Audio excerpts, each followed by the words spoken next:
Hello, and welcome to episode 237 of Prog Review. And today I'm talking about Holds Up Imaginary CD Sleeve. I'm talking about The Hounds of Love by Kate Bush. This is dedicated to all those people out there who didn't manage to get a ticket to the Kate Bush concerts today. I was one of the lucky ones. I've got my ticket. Well, I've booked my ticket. We'll wait for it to arrive, but not to gloat. I've done all that on Twitter already. But I thought I'd actually talk about one of Kate Bush's. I think it's one of her seminal albums. You see, it's a toss-up between Ariel and The Hounds of Love for me, for the two favourites. And this one, very, very great album, and it's very typical. Well, not typical. Yeah, typical of the 1980s. It's one of those landmark recordings that says a lot about the period in which it was released in terms of production and sound. This is the fifth studio album from Ms. Bush. It was released on 16th of September 1985.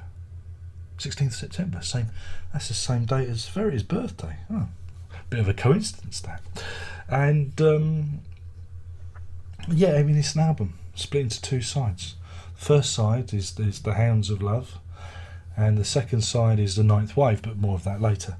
I think it's her most complex and interesting and stimulating album. It's really, it's got everything going for it. I mean, it opens with it's now iconic Running Up That Hill, Deal With God. I mean, it was originally meant to be Deal With God, but she had to change it because you can't mention God in songs because everybody gets upset. It's not bad for somebody who doesn't exist, isn't it, really? The song was banned in a number of countries because it mentioned God. It's got this very tribal, drumming going on, very hypnotic sound to it. Email, very typical of the sound. There's a lot of Fairlight synthesizer and a lot of sampling done on there. And when it came out at the time, I think I heard it too many times, but now I've grown back to love it again. And it's about the sexes. It's about living in each other's shoes for a day. And if the sexes swapped roles, we might have a better understanding of each other. I think that's what it's about anyway. Or it's about going for a run up a hill. Anyway, this leads to I guess you called it the title track, Hounds of Love, which begins it begins with the sound effects. It's a quote, a snippet.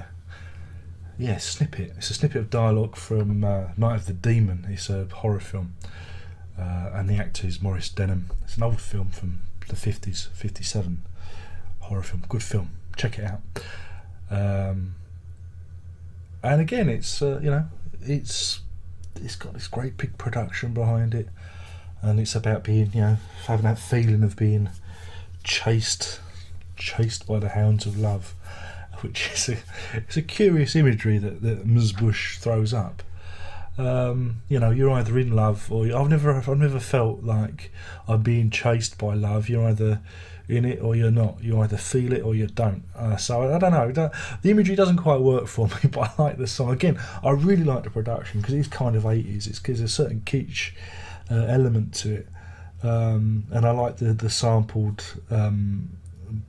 phrases and that are used within the various songs on here, and I like it with that one. The third track is called Big Sky, which is actually a celebration of youth,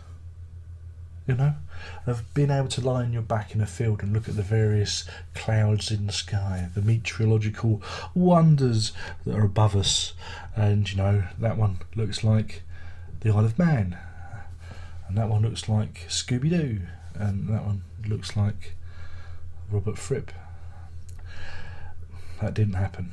But anyway, yeah, it's all about clouds really, and again that leads into, well, cloud busting. But that we've got Mother Stands for Comfort First, which is the only kind of dip in the album for me. It's all right, but it's a little bit, a little bit raga.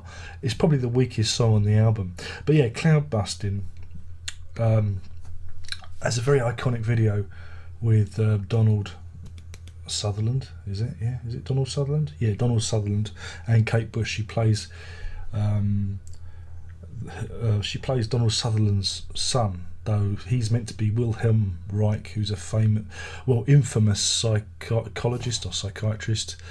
He did the organ accumulator and was interested in harnessing the power of the orgasm and all sorts of weird, wonderful stuff, and busting clouds with his cloud busting device, as illustrated in the amazing music video. Again, it's an absolutely iconic track. Again, it was given another lease of life with back in the early 90s, Utah Saints, Something Good. They sampled cloud busting, and Utah Saints. I'm the only one. Anyway, that's the first side dealt with, and we have on the B side, if we had a B side, on the other side, the Ninth Wave.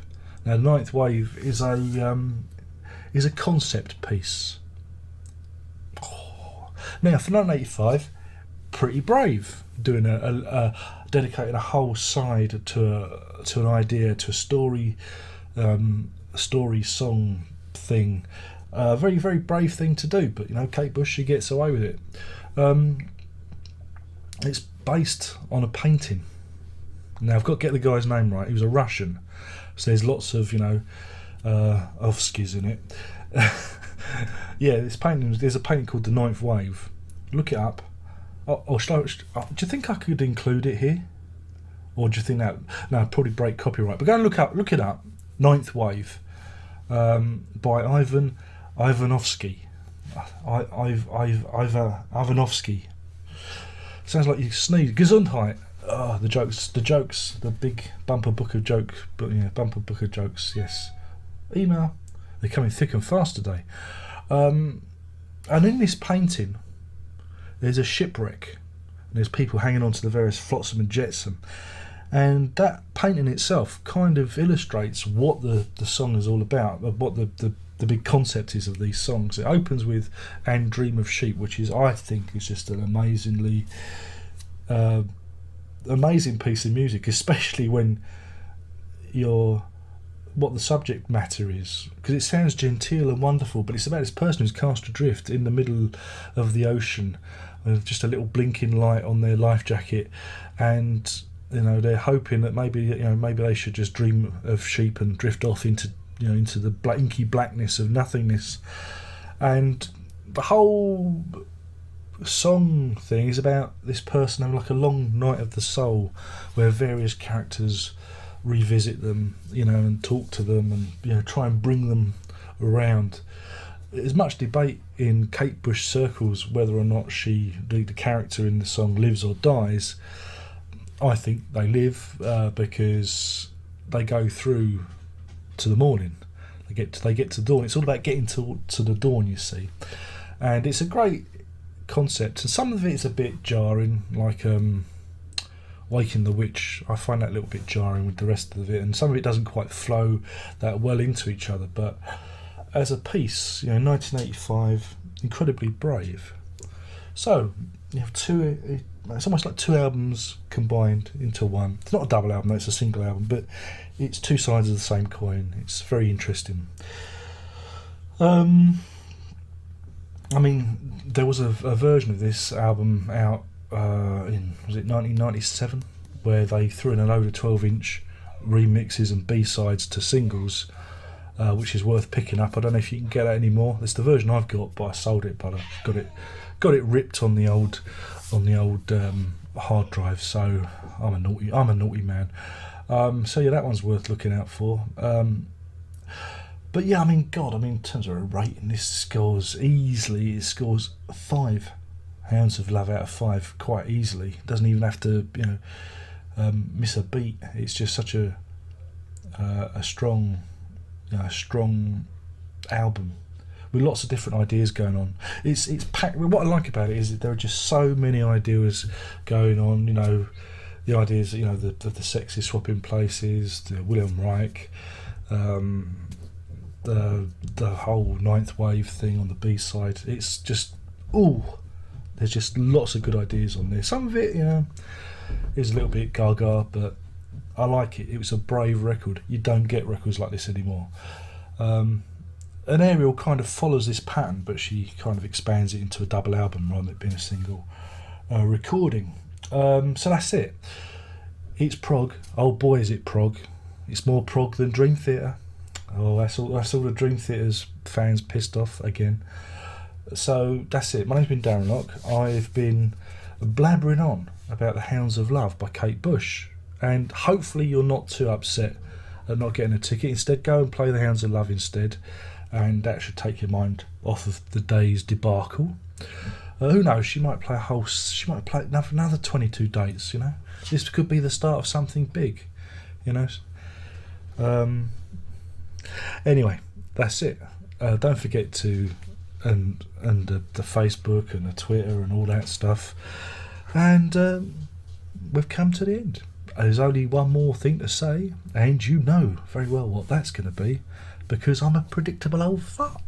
Are you ready? Prog on.